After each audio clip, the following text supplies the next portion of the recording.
One thing I actually do is if I'm out eating somewhere and I have a random piece of paper, I'll always just leave a crane on my table.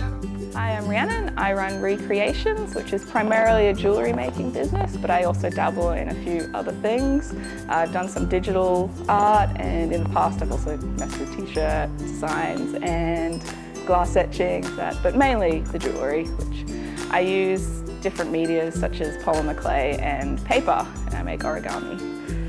A lot of my inspiration just comes from growing up in a pretty geeky household. Like, my dad just inspired me a lot, and he was always making things at home, and he likes that, superhero stuff and that. And my older brother as well, who I used to follow around as a little kid. The origami interest came from when I used to hire out every single possible book I could from the library and just make things from it. And then eventually it just, my multiple hobbies kind of combined into making origami jewellery. So like the particular ones that always fascinates people, and these aren't even the smallest ones. I make these, and I make them from a 2.5 by 2.5 centimetre square.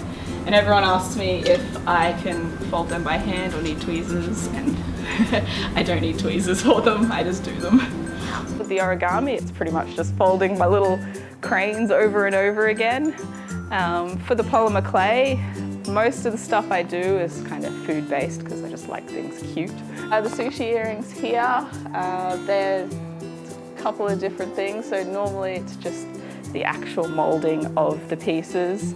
And then for the little bits at the top, those ones I actually have to make like a big roll and I chop them all up. Cakes, I make a cake and cut up into pieces.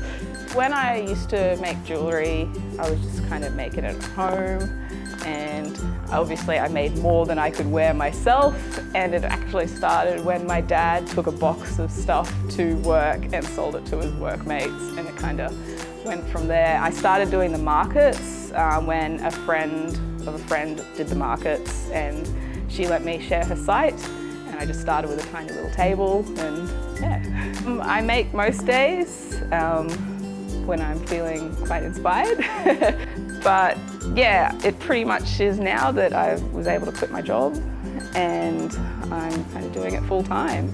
My next big event coming up is Magneticon, which is the first pop culture event hosted in Townsville, and I'm able to do that because of a long-running customer of mine, and she is one of the coordinators, and so she wanted me to be there. At Magneticon, I'll be selling a lot of my geeky range, so I've been building up a lot of that stuff, like my little TARDISes and stuff, and the digital art I do is superhero themed donuts. They're not in the shop here, so, but they actually are in Nova Comics over there. I meet a lot of different people in doing what I do. I've actually also got a few friends from doing my stuff because they've liked it. The best part about being in Renegade was that I was just able to see so many more creatives, and they're also inspiring to me as well and make me want to keep going and just being part of that community. And it's really nice to see the supportive community understand what handmade actually is and appreciate the time and effort that everyone puts in.